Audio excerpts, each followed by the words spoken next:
Welcome to Heart, our chat with the cast and crew of When Calls the Heart. I'm Christy from Michigan, and I have a couple of Facebook admins with me today.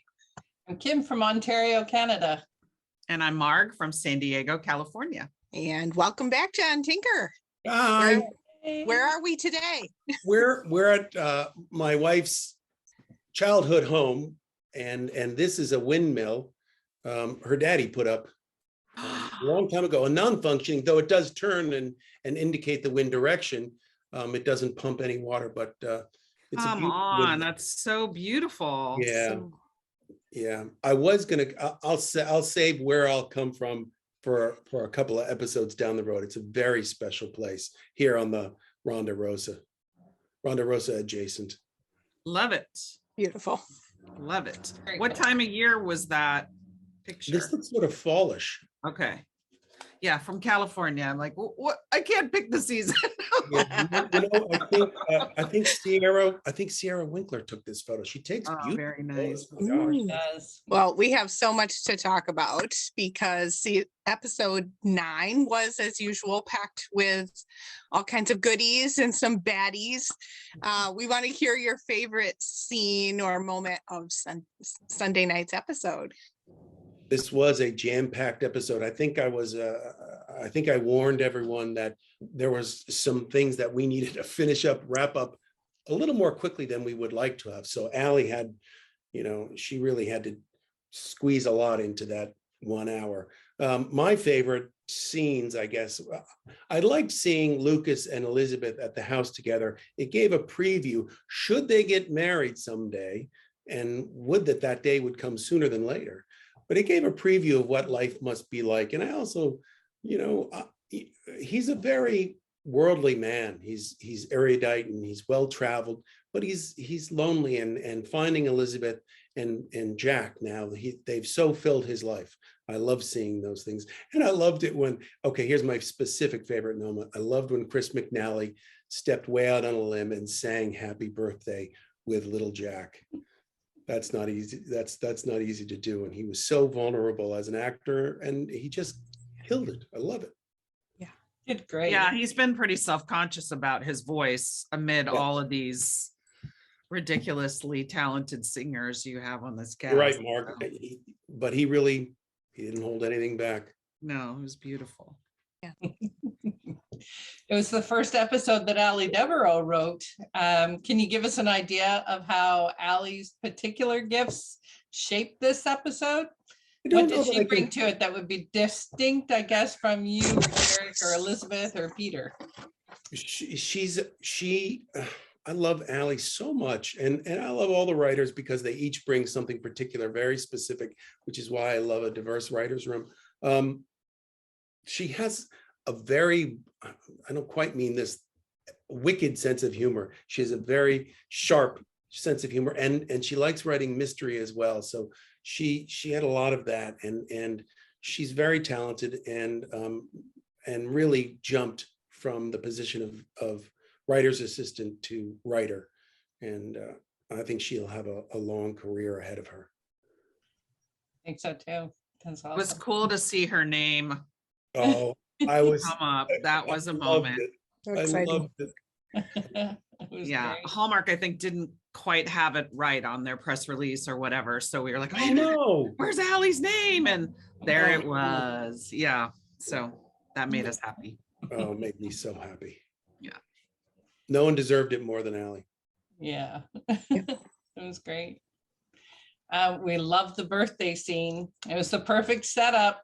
Lucas had to be there hiding out for Elizabeth's birthday, which meant, of course, there was a lot of candles, lots of candles. And you all struck such an exquisite balance between sweet family memory making and tender romance. It felt like new ground for this show. The child in the center, but also a very compelling romance. When you were working on it and watching the dailies, did you get and feel that sense of it being new? A little bit, but I've been so anticipating, were it up to me, I think I would have married them already. I'm eager, should they ever get married, to see what that relationship is going to be like, because we know what the Coulter's marriage is like. I wish we could go home a bit more with some other couples like the Yosts, but I'm really eager to see what that marriage is going to be like, because it's unlike the others that's there, even different than the Canfields. That's a very solid family, but now we're going to have a step parent and a husband and a wife, one of whom has been married prior to this, and who knows if they'll ever get married. I still read comments. There are some folks who say, this will never last. And, who knows? Maybe they're right. It's a flash in the pan. And wouldn't we love to go home with the Yost so we'd know where Oh, they let's live? go home with the Yosts. That would be fun. They're Too. fabulous. I mean, I have to assume they live somewhere around the Mercantile. I don't know, but I just assume Yeah. that. Let me just let you in on something. We would build, and our folks would do a fabulous job of it, homes and other structures. The farm literally can't have another building erected on it. It's Yeah, we know. very strict policing out there. Yes. So we do what we can when we move things around. If you notice, when Hickam opened his office door, we never went inside. That's a different spot. But I know, to imagine, we all sit around imagining what it would be like at the Yost's house and other disparate places. Love these. There's just a fabulous cast of characters. It's so weird because when I think back over the history of the show, it seems like my favorite scenes are the ones where these couples spend the night together without spending the night together. And it's just interesting to me because it's that, it's the homestead scene. It's of course, the spending the night in the pew in the chapel, and then this amazing birthday scene. So tell us about writing a chaste romance and how you feature, healthy sensuality with boundaries that are appropriate for family-friendly television, in two sentences or less. I don't know that I can, Mark. It's just something to be. I think that those boundaries. What I will say is, as writers in the room, and with certain structure and strictures you need to observe, it helps you come up with something a little more inventive, hopefully. Yes. And to explore them, like the chapel night and things like that. Yes. I just thought of another one we could do, but they're fun, and they provide a different point of view on a couple. And by the way, not that this has anything to do with the question you asked, I always thought, what is, what if Florence what does Molly do at night? She's got a very full life. Admittedly, she said she has a very full life. What's her life like at home? So we need to ask her. Good question. And Henry Gowan. Yes. All of these places where, there's so much more life to be explored. And I wish we had the chance to do that.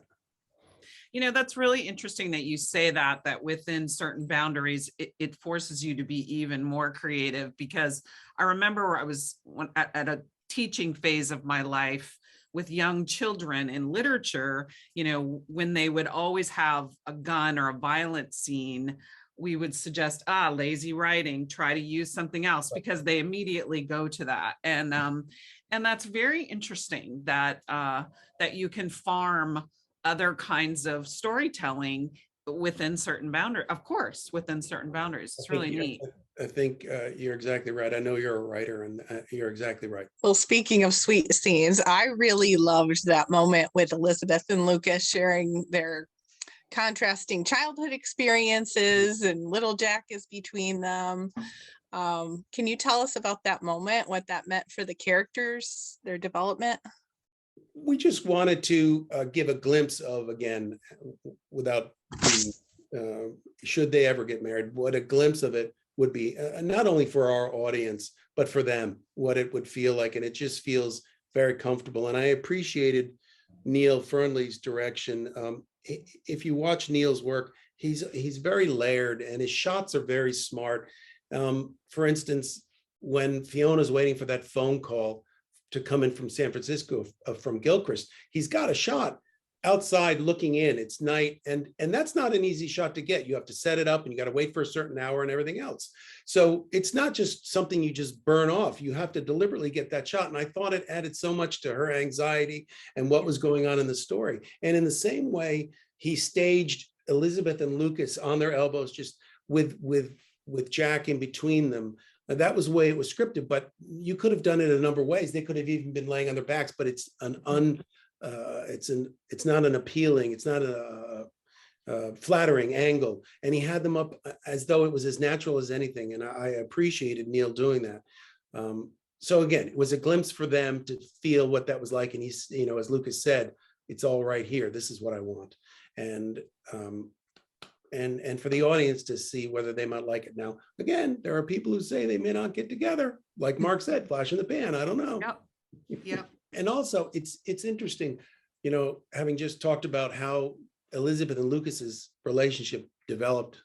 You can contrast it with whether or not you know, Nathan and Mei will have a relationship, because that didn't have any kind of traditional arc to it at all. And by the way, I think someone was wondering whether she was leaving and what was the point of her coming in. Why are you assuming she's leaving? She's just going out of town because she has another movie. Okay, good. You know. You took care of that. Yeah, You know, we did have a unfortunately, number of people asking, like, what was the point? Yeah. Mhm. Yeah, no, there's a real point, not only to bringing in a new character whom I like very much, and I think adds a lot to the town, but it's exploring Nathan, where he is in his own life, and in particular, a possible love life. But then, you know, you have those practicalities of actors who have to be somewhere, and you need to write them out for a certain number of episodes, which is never any fun. I mean, No. not because it's work, but because you miss them. Mhm. Yeah. And of course, Hearties don't let anything go. We notice everything. Well, so that's part of what makes them. that's part good. of our charm. Yes. Yeah. Well, on the opposite end of the spectrum, we have Kristin Dunn from Alabama, who is among the Hearties, who were very excited to see our Mountie in action. Ah, Newton and Nathan to the rescue with some fancy rifle work. And you know, Sherry Lane from Central Pennsylvania was also wondering how many takes it took to get that scene. it was not so difficult in takes. First of all, I know that Allie gave me credit, but I just stole it, quite honestly. If anyone watched, and he wasn't the only one to do this, if anyone watched Chuck Connors and the Riflemen, he had that, he carried a rifle and he was able to do that. And so I just thought it was the neatest thing, and it just would speak volumes to Nathan getting his confidence back, something Mei has helped him to do, and also literally helped him get back on his horse. Right. And what you need there is you need to modify the trigger of the gun, the lever, and it's got to be large enough so he can spin it on his hand. He got it right away, and he loves doing that. I love that Kevin loves doing that, and he really had a good time doing it. But he picked it up quickly. It's a matter of, again, getting a gun and modifying it that we can do it, and we only want him pulling the gun out when it's really absolutely necessary. But it was fun to see. Yeah. It was fun to It see. sure was. Very cool. So I really loved Lee's dialogue, in which she sort of expressed some confusion about the moving pieces in the mystery, because of course it mirrored a little bit of what the audience has been doing Yes. this season, watching these various bad guys kind of move around. And Lynn Kehoe Tyler from Angola, Indiana, asked about the whole forfeiture case law. She wants to go deep. Bill used to sign over the saloon to Walden. Do we imagine that Bill said Lucas used the saloon for criminal activity, or how does that forfeiture law work? Is she an attorney? Because that's exactly right. And Oh, is it really? Oh, exactly right. And it's I didn't a stalk her to slight figure cheat, out but if she it's was. built on it goes way back to maritime law. And that's where it's built on, that ill-gotten gains. And Oh. and we did, you know, there are things in the writer's room, in the writer's world, One of them is called skating fast over something. You don't want to spend a lot of time on it because there's not such solid ice beneath you. That's one of those things.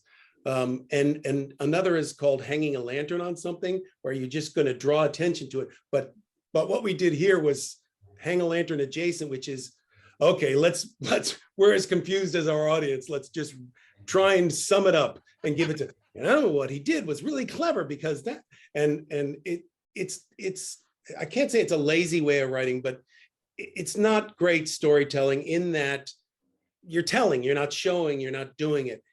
But we had to make sure the audience was with us, and because we wrapped that story up very quickly, and that's on us. That's perhaps biting off more than we could chew. But we wanted to hopefully make sure the audience was with us by a couple of times having Lee and Rosemary saying, "I'm really confused. What's going on? This, and this." Oh, right. We were there too. Yeah. It was fun. Those things I get thought it was much fun. clearer at the end of the season. There are many fewer of those things at the end of the season, and it's much more, thankfully, about emotion and character and personal stories. Well, Flo and Molly, I mean, that was in the suds with the monster, come on. That just seems like You know such what? a throwback to old time Priceless. TV. It And was, it made me think about your dad, Grant Tinker, Yeah. who, brought us so much great television. I wonder, what do you think your dad would have enjoyed about When Calls the Heart? First of all, I wish we had spent more time. Again, there was so much to do. I wish we had spent more time with the washer and the suds, or this whole story about Bill bringing his laundry. And did you pick up the thing about the sock, that Bill drops the sock? Argyle By the sock. way, one of my favorite lines of the year, of the season rather, is he walks over and he says to Faith, did you drop a sock? And she says, no. And she closes the door. Neil Fernley's line is, "As if I'd wear Argyle." I just love that line. They added it on the set. It's a fabulous line. And it's so in character, and it's just great. Yeah, because she's been kind of a little bit of a, Yes. fashion maven, pushing the envelope. So That's Argyle right. would have been And so. that's a matter of yesterday. an actor and a director, knowing the show and knowing the character so well. There was an episode of the Mary Tyler Moore Show where Mary Richards wins an award, and it comes at the end of a day, if I'm recalling correctly, where it's gone horribly bad, and she's got a cold and her hair won't stay up, and one of her false eyelashes is falling off, and she says that when she accepts it, "I really look so much better than this."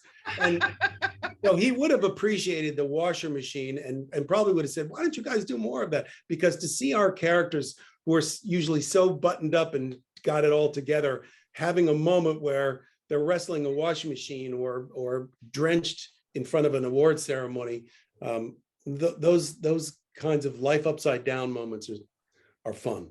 And they show how our characters don't have to take themselves quite so seriously, and how they have a sense of humor, and they're good sports. Great. We actually have that same pair of Argyle socks here at home, so I was laughing. I called Neil up and I said, "Oh my gosh, you're my favorite writer. That is fantastic."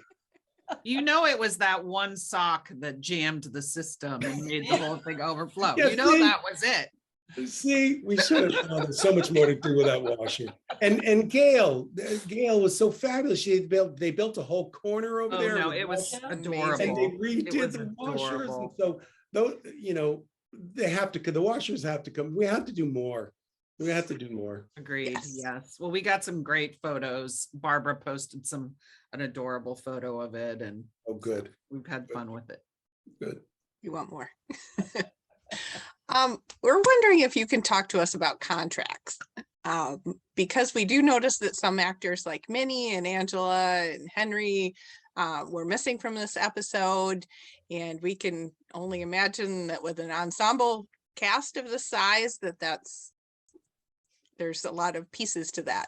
Maybe you could talk to us about, not divulging anything private, but a sense of how that works. It gets very complicated, and you have folks like over on the MPCA side, where Brad Cravoy's company working hand in glove with Vicky Southern, who does an amazing job. They all do.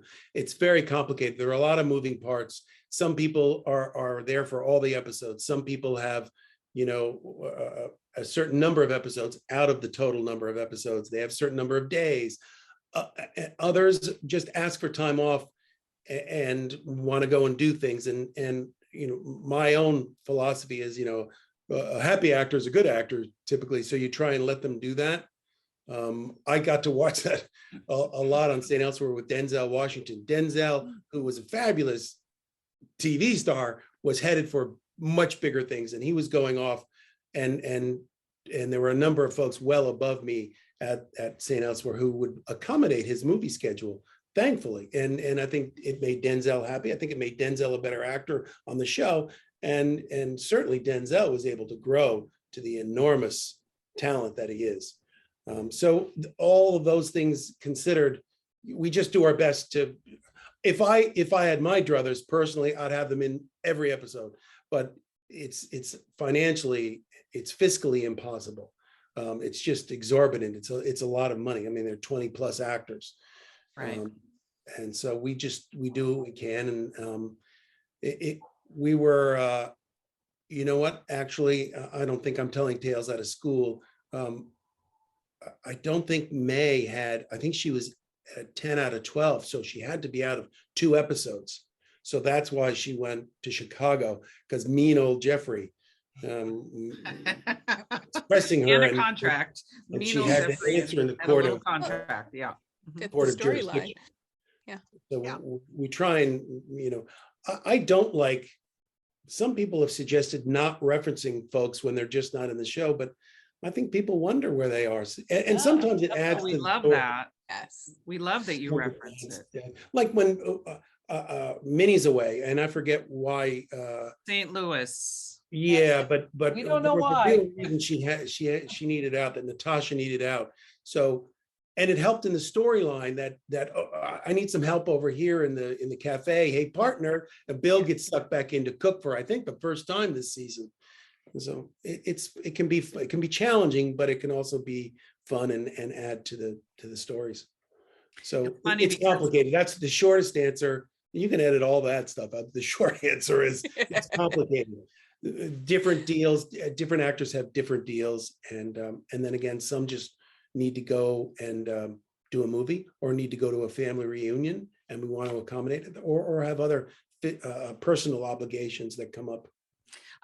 Hearties were just in a post saying how much they missed seeing people eating in the cafe a couple episodes ago, and then we got more. I think we got more cafe scenes. So it's funny how these little, you know, ins and outs. We try. You're delivering. Yes, you've delivered. Well, turning to the previews for next week, we don't even know where to start here.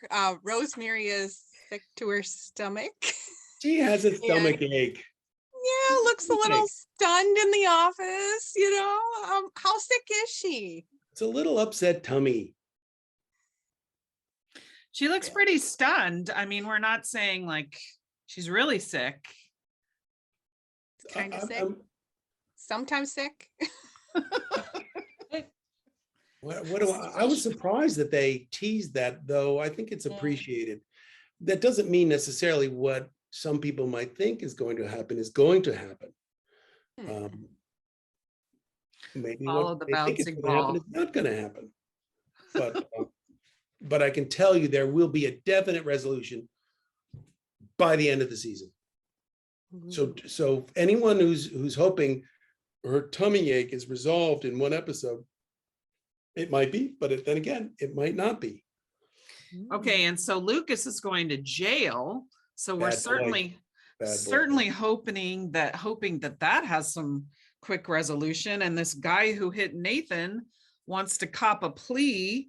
So, you know, Hearties demand justice. Will there be justice, John? And there will be justice, but sometimes the wheels of justice turn slowly, and we do have 4 episodes to go. No, wait, 3. Sorry, 3. Okay. Things Slowly, justice moves slowly over 3 episodes. Yes. But Just to they're clarify. the writers have done an incredible job, and there's lots of stuff that happens. And again, as I said, it really gets very personal. It's character driven, and it's compelling. I think I think we were excited about when we got in the room. Not to put too much pressure on Hallmark, I got a text from Derek the other day who said yesterday was the first day we were in the writer's room on season 9. So Hallmark, call, Come on. we're ready to go. Yes. The stagecoach is ready. Let's do Yeah, it. so we were excited when we got into the room last season. Early on, a couple of the writers came up with some great ideas, and they went up on the board, and that's not always the case. Sometimes things just get moved down, and you find yourself coming to a different resolution in stories. But there were a few stories we knew we absolutely wanted to land on. While I'm at it, just having mentioned the stagecoach, what's with the stagecoach? The stagecoach is no longer. Now we have that kind of car service. A jitney car. Yeah, blame Neil Fernley. He got on the set one day. He said, "This is silly to have a stagecoach." I think we had 3 different modes of transportation between the train station and the saloon. So Lucas quickly caught up, and I like the car. It's a very nice car. And do we imagine that's a private enterprise of Lucas's? Yes, it is. It's a courtesy shuttle, as it were. Okay, which I got think, a courtesy shuttle, right, to his saloon / hotel. Yes, from the the Holiday Inn. I wish we could have. Boy, do I miss having it. Trains were so important at this point in history. Yeah. But, as we talked about, fiscal responsibility didn't allow it. Got it. So occasionally you hear a whistle. Ooh, coming in. Ooh. That's the inexpensive way of maybe some smoke. It works. I mean, it's not little Jack playing with a toy whistle. Oh, that boy. He's pretty cute, isn't he? Very cute. Beauty. Pretty darn cute. Love it. Never ends. He just gets cuter and cuter. Yeah. Well, the previews are quite compelling. They got us on the edge of our seats. We can't wait to unwrap these presents. Hearties. I think they are going to be well worth the wait. So please tune in, tweet. Well, thank you for being patient with us, who love to shake these packages. Thank you guys very much. And tune in Sunday night Hearties at 8 p.m. on the Hallmark channel and Super channel, and meet us over on Twitter, always with the hashtag Hearties. See you next week.